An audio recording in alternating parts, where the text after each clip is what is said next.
Students marathon প্র্যাকটিসের video শুরু হয়ে গেছে। 1 নম্বর ভিডিও অলরেডি চলে গেছে, এটা হচ্ছে 2 নম্বর ভিডিও।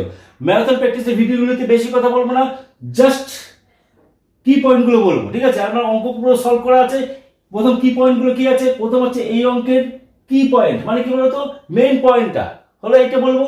আর হচ্ছে এই অঙ্কের ভিডিও পুরোপুরি দেখবে, কিন্তু এই অঙ্কের ইকুইভ্যালেন্ট অঙ্ক মানে এর সমান এর ধরনের আর কোন অঙ্ক হচ্ছে সেই অঙ্ক দেবো। এই অঙ্কটা কেন ইম্পর্টেন্ট সেটা দেবো, কিন্তু প্রতিটা ইম্পর্টেন্ট অঙ্ক কিন্তু যাবে কিন্তু ম্যারাথন প্র্যাকটিস আর কি। যারা ভিডিও এখনো সাবস্ক্রাইব করে তারা সাবস্ক্রাইব করে, এইরকম ভিডিও প্রচুর যাবে মোটামুটি 120টা ভিডিও যাবে, কিন্তু বারবার হচ্ছে 120টা ভিডিও। 5 মিনিটের ভিডিও হতে পারে, 7 মিনিটের ভিডিও হতে পারে, 10 মিনিটের ভিডিও হতে পারে, ঠিক আছে? আর একটা প্লে লিস্টে থাকবে, কোনো চিন্তা করার ব্যাপার নেই। তাহলে এই অঙ্কটা দেখো কি বলছে, বিভর্ষ ইম্পর্টেন্ট অঙ্ক কিন্তু, ঠিক আছে? আর এই অঙ্কটা কেন ইম্পর্টেন্ট তাও বলবো কিন্তু।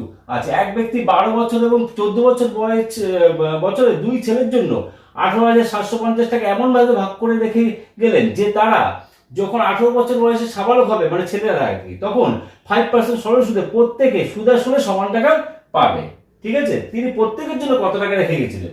এবার আমি প্রথমে বলেছিলাম যে কি এরকম যে তোমার দুটো পার্ট থাকে, দুটো পার্ট করে নেবে। এই দেখো 12 বছরের ছেলে, 14 বছরের ছেলে আমি করে দিয়েছি পার্ট, ঠিক আছে?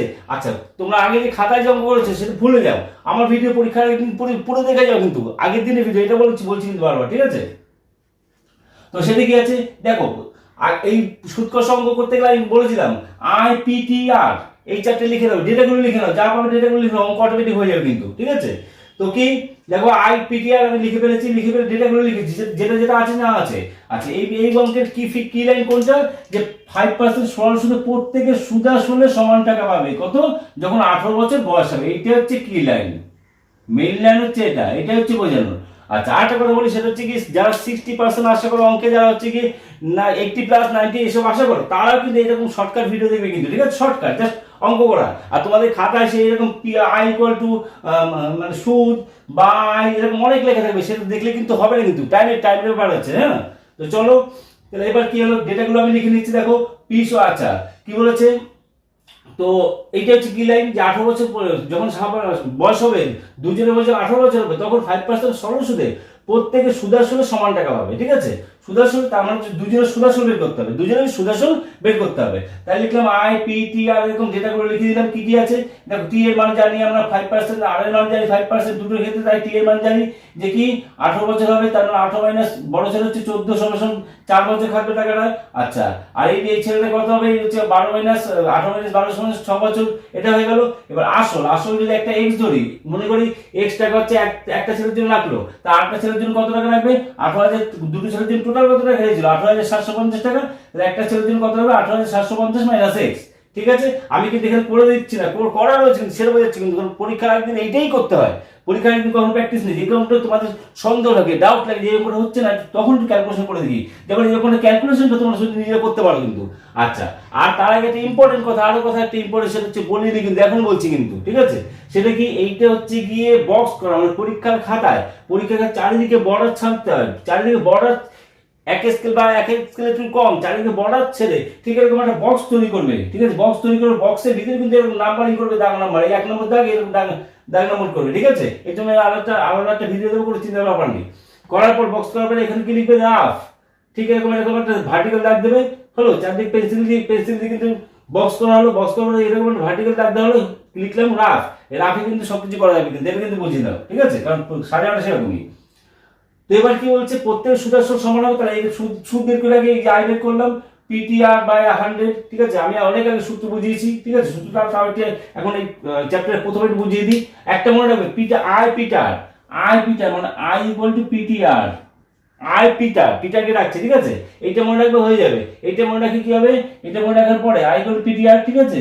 আচ্ছা, IPTR, এবার কি হবে, পি এর মান যখন হবে, পি এর মান কি বলছি, উল্টো সমাধান বলেছিলাম। উল্টো সমাধান কি, যে পি টিআরটা এদিকে আসবে, তার মানে কি I/TR হয়ে গেল, হলো? এরকম প্রতিটা আসবে। পি হলো টি, কত হবে, টি কি হবে, টি হচ্ছে টি যদি থাকে, পি আরটা চলে আসবে এদিকে, তার মানে কি I/PR। আরেকটা কি আছে, আরেকটা হচ্ছে আর সমান কি হবে, আর সমান কি হবে, পিটি ওদিকে চলে আসবে। উল্টো সমাধান শিখিয়েছি আমি অনেক ভিডিওতে, যারা দেখেনি তারা মিস করেছে, কিছু করার নেই। আচ্ছা, আর সমান কি হবে, বড় I/PT। আরেকটা কথা বলেছিলাম, সেটা হচ্ছে কি যে বাইয়ের সূত্র, গুণের সূত্র ভাগাংশ কোনটা, PTR, এটা হচ্ছে গুণ, এটা ক্ষেত্রে বাই 100 করে দাও, ঠিক আছে। আর এটা এটা হচ্ছে ভাগের সূত্র গুণ 100, উল্টো করে দাও, এটা গুণ 100, এটা গুণ 100, ঠিক আছে। সূত্র নিয়ে বোঝা হয়ে গেল। আচ্ছা, আর এটা তো বলতে হবে না, বড় আই ইকুয়াল টু সুদ, P equal to principal, I equal to interest, equal to time আর সময়, আর ইকুয়াল টু ইন্টারেস্ট বলছি, বড় ভিডিও বলবো না কিন্তু, R equal to rate of interest, ঠিক আছে। এই হচ্ছে ব্যাপার। তো এবার চলো নেক্সট, তো দুটোরই আই বের করবো, দুটোরই আই বের করবো। এটা আই বের করবো পিটিআর বাই 100, তাহলে পি এর মান কত এক্স, পি এর মান হচ্ছে 6 আর আর এর মান হচ্ছে 5% গেল বাই 100। আচ্ছা, এটা আই বের করবো পিটিআর, পি এর মান হচ্ছে এইটা, টি এর মান হচ্ছে 4 আর হচ্ছে এইটা বাই 100। এইবার দেখো সবাই কিন্তু যারা কিন্তু 90% বা তারা কিন্তু দেখো কিন্তু ভালো করে, কারণ ক্যালকুলেশনটা ভালো করে বুঝি না আমি, কত শর্টকাট কত সুন্দর কিভাবে কি করেছি না করছি সে, ঠিক আছে। অনেকে এখানে কাজটা করে ফেলবে, আমি করিনি কিন্তু, কারণ আছে, ঠিক আছে। দেখো কত সুন্দর। আচ্ছা, হলো পি, এবার কি আই বেরিয়ে গেল 3x/10, এখানে কাটাকুটি করে 5 × 2 = 100, এরকম কাটাকুটি 3x/10 রইলো।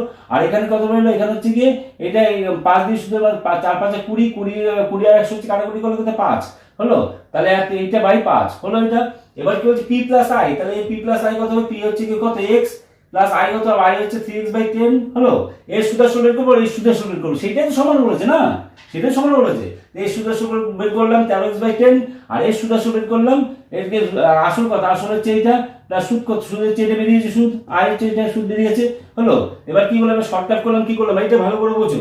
এই জায়গাটা হচ্ছে কি কমন নিয়েছি, এই যে কোনটা কমন নিয়েছি, এইটা দুটোর ভিতরে আছে, এইটা দুটোর ভিতরেই আছে, এইটা দুটোর ভিতরেই আছে, ঠিক আছে। তাই এইটা দুটোর ভিতরে আছে বলে এটা কমন নিলাম, কমন নিয়ে এখানে কি পড়ে থাকবে, কিছু না মানে 1, এখানে কি পড়ে থাকবে, কিছু না মানে 1, আর এখানে এই টোটালটা কি পড়ে থাকবে, সেটা হচ্ছে 1/5, এটা হচ্ছে কমন নিয়েছি, কিন্তু দুটো থেকে কিন্তু এটা কমন নিয়েছি।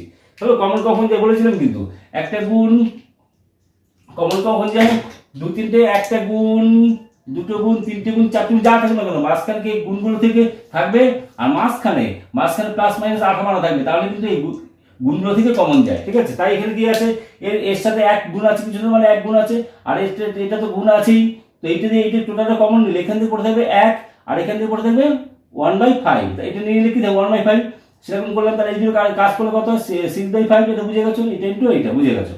এবার তাহলে কি বলছে, এবার বলছে শর্ত অনুসারে কি লিখতে পারি আমরা, যে এর সুদাসল এই 13x/10 সমান সমান ওর সুদাসল, তাই না, এর সুদাসল সমান সমান ওর সুদাসল, এই দুটো হচ্ছে গিয়ে সমান, তাই বলতে পারি আমরা, তাই বলেছি, ঠিক আছে। তাই লিখে দিয়েছি, এটা হলো, এটা হলো তার মানে কি, এই সুদাসল সমান সমান এটা গেল বড় 12 বছর ছেলের সুদাসল, আর হচ্ছে 14 বছরের ছেলের সুদাসল, এই দুটো সমান এখানে হয়ে গেল। এবার কি আছে, সমাধানটা দেখো, সমাধানটা সুন্দরভাবে দেখো, সমাধানে কি আছে বলতো, কি করেছি আমি, এই যে 5 আর 2, কারণ সমান সমান ডান দিক বাঁ দিক, ভগ্নাংশ থাকলে হরে কাটা যায়, লবে লবে কাটা যায়, তাহলে 5 আর 10 কেটে দিয়েছি আমি, 2 করেছি, তা 13x/2 হলো। আর এদিকে কি থাকে, এদিকে কিছুটা থাকে মানে এটা ইনটু x, 6 থেকে বাই 1 গেল। এবার সমাধান করে কি করলাম, এবার 13x কোণাকুণি গুণ 13x = 2 দিয়ে 6 দিন 12 দিয়ে এটা গুণ করলাম, এই যে 12 দিয়ে গুণ করলে কত হচ্ছে দেখো, 6 দুগুণে 12, 12 × 8 18,750 গুণ করলে 28,000, এই যে 2,25,000 হচ্ছে এটা, ঠিক আছে। তাই লিখলাম এটা, আর হচ্ছে কি 6 দুগুণে 12x মানে হচ্ছে -12x হলো গেল। এবার 13x আর 12x এর দিকে আসলে প্লাস হয়ে গেল, এটা হয়ে গেল, তাহলে 25 এর সমান এটা x সমান 25, এইটা বাই এটা 25 সমান 9000 গেল, 9 25 225 বোঝা গেল। 12 বছর ছেলের জন্য কত x এর মান কত রেখেছি, 9000 টাকা রেখেছিল, আর 14 বছরের ছেলের জন্য কত রেখেছিল, এইটা -9000 মানে কত হবে, তাহলে 9000 কত 8750 না, 9 9 18 9750, এটা মানে সেটা করে 9750, ঠিক আছে। তাহলে এই হচ্ছে অঙ্ক। তো ব্যাপারটা হচ্ছে এবার হচ্ছে লাস্টে কি বলেছিলাম, যে এই ধরনের অঙ্ক কোনটা কোনটা দেবো, তাই না, সেটা এখনো দিইনি কিন্তু। এই ধরনের অঙ্ক কি কি আছে, এটা এই ধরনের অঙ্ক আছে হচ্ছে কি প্রয়োগের 29 পাবে হচ্ছে কত পেজ, পাবে হচ্ছে 44 নম্বর পেজে, একই সেম অঙ্ক, ঠিক আছে। আচ্ছা, নেক্সট পাবে হচ্ছে কি প্রয়োগের 30, এটা পাবে হচ্ছে 44 নম্বর পেজে, এটা পাবে 44 নম্বর পেজে। আর একটা পাবে কোষে দেখি 20 পাবে, এটা পাবে কত 47 নম্বর পেজে, এটা পাবে কত 47 নম্বর পেজে। তাহলে এই তিনটা অঙ্ক আমি দিয়ে দিলাম, তাহলে একটা এই একটা অঙ্ক করানোর মানে আমার তিনটা অঙ্ক হয়ে গেল, এই প্রয়োগের 29, প্রয়োগের 30, কোষে দেখি 20, এটা মাথা রাখবে কিন্তু, ঠিক আছে। একই ধরনের অঙ্ক, শুধুমাত্র ডেটাগুলো চেঞ্জ, নাম চেঞ্জ ডেটা চেঞ্জ এরকম কিন্তু সংখ্যা চেঞ্জ এরকম কিন্তু ব্যাপার আছে কিন্তু। তাহলে অঙ্কটা হয়ে গেল কিন্তু, ঠিক আছে। এবার আসছি নেক্সট ভিডিওতে চলে আসো তোমার, ঠিক আছে। Tata, take care, bye bye, দেখাবে নেক্সট ভিডিওতে। টাটা। এই অঙ্কটি কিন্তু 2012 সালে এসেছে কিন্তু অঙ্কটি, যেটা করালাম কিন্তু, ঠিক আছে।